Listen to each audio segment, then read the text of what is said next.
శ్రీకాకుళం జిల్లాలో ఈరోజు పోర్టు వాహనాలను అయితే అడ్డుకున్నటువంటి పరిస్థితి అయితే ఉంది. ఈ శ్రీకాకుళం జిల్లా టెక్కల మండలంలో ఉన్నటువంటి బిర్లంగిపేటలో గ్రామస్తులు ఈరోజు రోడ్డెక్కారు. ఆ పోర్టు వాహనాలతో అయితే తీవ్ర అవస్థలు పాలవుతున్నాం అంటూ కూడా కిలోమీటర్ల మేరకు అయితే వీళ్ళైతే పోర్టు వాహనాలను ఆపినటువంటి పరిస్థితి అయితే చోటు చేసుకుంది. అసలు ఎందుకు ఈ పరిణామాలు ఇక్కడ జరుగుతున్నాయి అనే దానికి స్థానికుల్ని అడిగి ప్రయత్నం అయితే చేద్దాం. అమ్మ, ఏంటి ఈరోజు ఎంత పెద్ద ఎత్తున మీరు రోడ్డు మీదకి రావడానికి కారణం ఏంటి? చూడండి అయ్యా, ఆ ధూళికి మాకు ఒక రవ్వ నీరు రోజుకు 4 దప్పాలు 5 దప్పాలు నీరు కొట్టేసి మాకు ఆ ధూళి రాకుండా చేసి మా అమ్మ తల్లికి గుద్దండ్రు అయ్యా.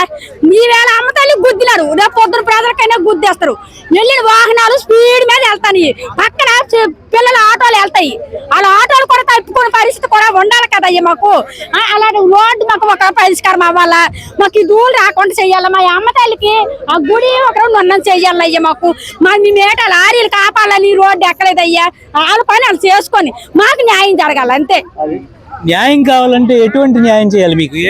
మాకు వాటర్ ధూళి రాకుండా వాటర్ కొట్టాలా, ఆ అమ్మ తల్లికి గుర్తించాలి, అది పరిష్కారం చెయ్యాలా. ఈ రోడ్లు గుంతలు కప్పాలా, ఆ గుంతలు కప్పి మాకు పరిష్కారం చేసి ఆ స్పీడ్ ఒక తగ్గించమని చెప్పండి అయ్యా లారీ వాళ్ళకి. అంతే, మరి లేదు. అదే విధంగా మీ గ్రామంలో ఎన్ని ఇళ్ళు ఉన్నాయి, ఎంతమంది నివసిస్తున్నారు? 40 ఇళ్ళు ఉన్నాయి, 50 ఇళ్ళు ఉన్నాయి. బయట ఒక 4-5 ఇళ్ళు ఉన్నాయి, 50 ఇళ్ళు ఉన్నాయి. ఒకే క్యాస్ట్, ఇతరమైన క్యాస్ట్ లేదు, ఒక్క కాలింగిలమే. ఎందుకు మీరు ఇన్ని వాహనాలను, పోర్టు వాహనాలను ఎందుకు ఆపారు మీరు? ఏంటి సార్ మీరు అలాగ అడుగుతారు? ఇవన్నీ కనీసం ధూళి కోసము దుమ్ము కోసము వాళ్ళ ఇంటికి వెళ్ళిపోవు. ఒకసారి తమ్ముడు మీరు రండి చూపిస్తాను.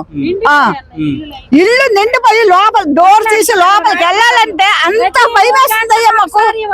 నేనైతే రోజు ఇల్లు ఒత్తుకోలేను, ఆ మంచం మీద బెడ్షీట్ దులుపుకోలేకపోతాను. 2 రోజు వద్దపతి నడుము నొప్పి చూసి ఆగలేకపోతాను. మరి ఇదే సమస్యకి మీరు స్థానిక నాయకులను గానీ అధికారులు గానీ ఎప్పుడైనా కలిసారా? మా సమస్య ఎలా ఉందని మేము ఎవరికి అలాగే చెప్పలేదు, ఎవరు రాలేదు. మాలో మేము అనుకున్నాం తలగాం సర్పంచ్ కానీ పిల్లండి చెప్తామా అని అనుకున్నాం, కానీ ఇంతవరకు మేము ఎవరికి చెప్పలేదు. పట్టించుకోవడం లేదు అయ్యా. మాకు ఈ ధూళి లేకుండా మాకు ఎక్కడ మీటింగ్లు అవడం లేదు, కానీ ఇచ్చేయడం లేదు, కానీ మాకు ఎవరు పట్టించుకోవడం లేదు. మరి వన్నీ లెక్కన అంతే. మాకు ఈ ధూళి లేకుండా చేసిస్తే సాయంత్రం అయ్యా. మరి ఇంకేడు మాకు వద్దు ధూళి లేకుండా. మా అమ్మ తల్లికి ఒక రవ్వ పరిష్కారం చేసి మాకు ఈ తర్వాత నా లారీ వాళ్ళు స్పీడ్ రాకుండా స్లోగా వచ్చినట్టుగా చేసి ఇప్పుడు పిల్లలు ఆటో వస్తుంది అయ్యా. ఆ పిల్లడే బండి మీద వెళ్తాడు, ఆయన తప్పుకునే పరిస్థితి కూడా లేకుండా ఈ లారీలు అడ్డగా వాళ్ళు చక్కని ఏసీలోన అద్దాలు వేసుకొని చక్కని డ్రైవింగ్ చేసుకుంటారు. మావి ప్రాణాలు కోవా.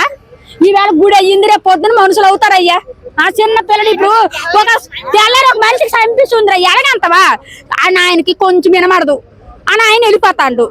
మరి వాళ్ళు స్పీడ్ లోనే ఆపగలడా? ఆయన ఆపలేడు.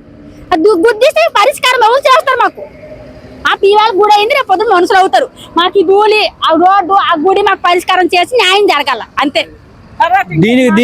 ఇంకో మాట, బండి మనుషులు ఇలాగ వస్తున్నప్పుడు ఎనీ టైం గుడికి వెళ్తాము. మరి మనుషులు వచ్చేప్పుడు బండి స్లో చెయ్యాలి కదా, ఏ మాత్రం స్లో ఉండదు. ఎవరైనా వచ్చి రాత్రి భాగంలో గొయ్యిలు లాంటివి పడిపోతే ఏంటంటారు తెలిసిన, వాళ్ళిద్దరూ ఫుల్ తాగిస్తున్నారు, పడిపోతారు. అంతేగాని స్కూల్ పిల్లలు వస్తారు, ముసలోళ్ళు వస్తారు,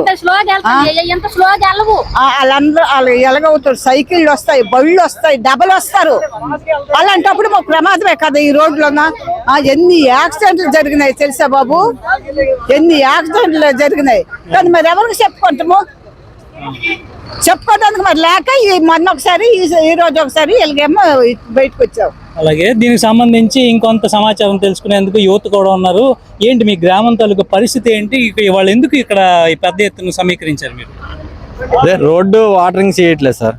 ఓటు వెహికల్ తిరిగి దాని ఉన్న ధూళి వల్ల గ్రామంలో ఇబ్బంది చాలా పడుతుంటారు.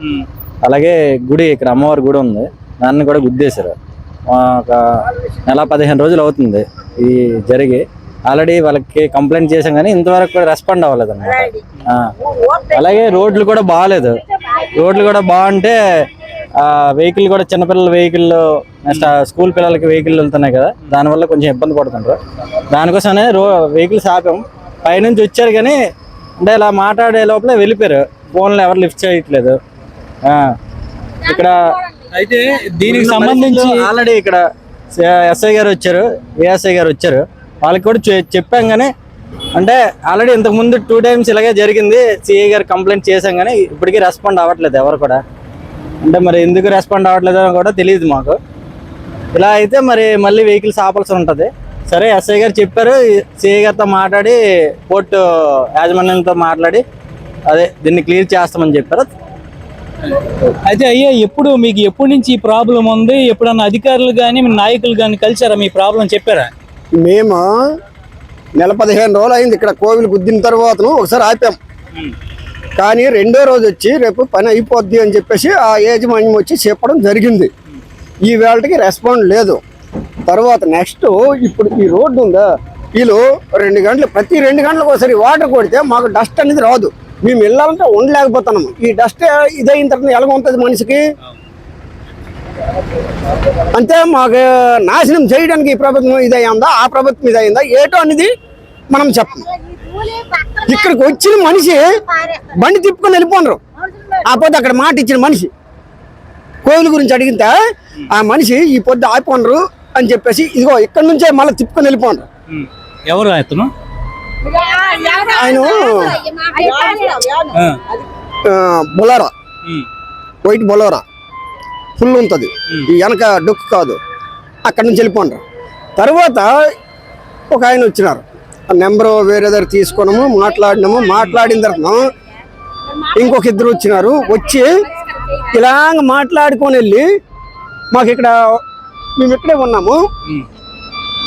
అవును మనోజ్ వెళ్ళకుండా ఆయన నడిచి పక్కకి తప్పుకుంటాడు కానీ ఆయనకి ఆపలేదు.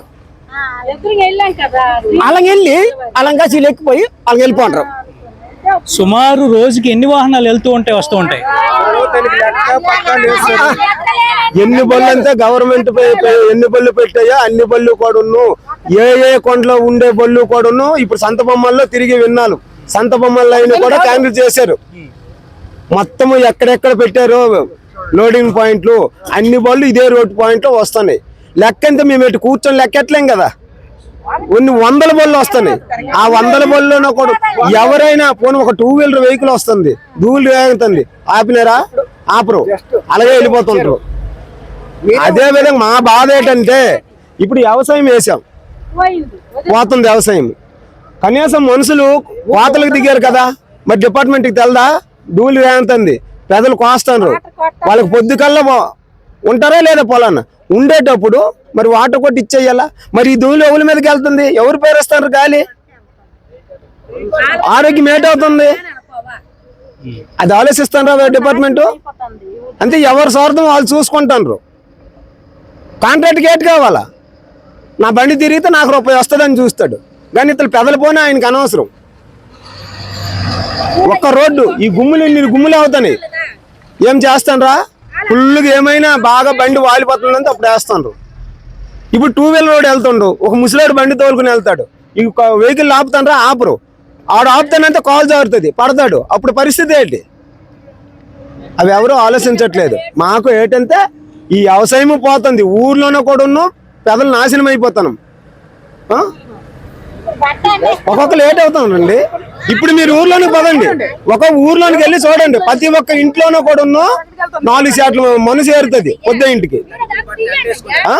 ఈ తడిపిన బట్ట ఎక్కడ ఆరేస్తాము? సో ఇది పరిస్థితి.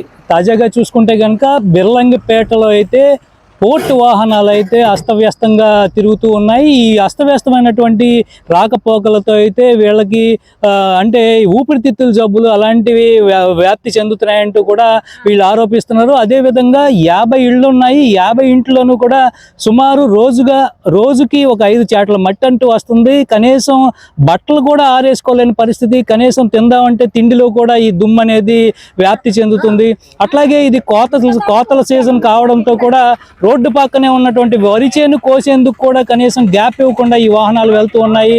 తద్వారా ఈ వాహనాలు కూడా వాహనాల నుంచి కూడా అంటే ఎక్కువ శాతం దుమ్ము దోగరి అనేది వెళ్తూ ఉంది. కనీసం ఈ పోర్టుకు సంబంధించిన యాజమాన్యం కనీసం గంటకో అరగంటకో వాటర్ ప్యూరిఫికేషన్ చేయాలి. అట్లాంటి వాటర్ ప్యూరిఫికేషన్ చేయకపోవడం వల్ల మా ఆరోగ్యాలు కూడా పూర్తిగా పాడైపోతున్నాయి. ఇది కంపల్సరీగా ప్రభుత్వ వైఫల్యాలే, ఇప్పుడు ప్రభుత్వ వైఫల్యాలు అంటూ కూడా వీళ్ళైతే స్పష్టంగా చెప్తున్నారు. అదే విధంగా కనుక చూసుకుంటే కనుక ఇక్కడ ఈ రోజు పరిస్థితి కనుక చూసుకుంటే కొన్ని కిలోమీటర్ల వరకు అయితే వాహనాలు అయితే వీళ్ళు నిలుపుదల చేశారు. తక్షణమే మా సమస్య కనుక తీర్చకపోతే రానున్న రోజుల్లో రోడ్డు మీదే మేము బైఠాయిస్తాము. అటు ప్రభుత్వ అధికారులు వచ్చినా సరే, ఇంకే అధికారులు వచ్చినా సరే దేనికైనా సిద్ధమంటూ కూడా హెచ్చరిస్తున్నటువంటి పరిస్థితి అయితే బెల్లంగిపేటలో ఉంది. So signing off Rautula TV.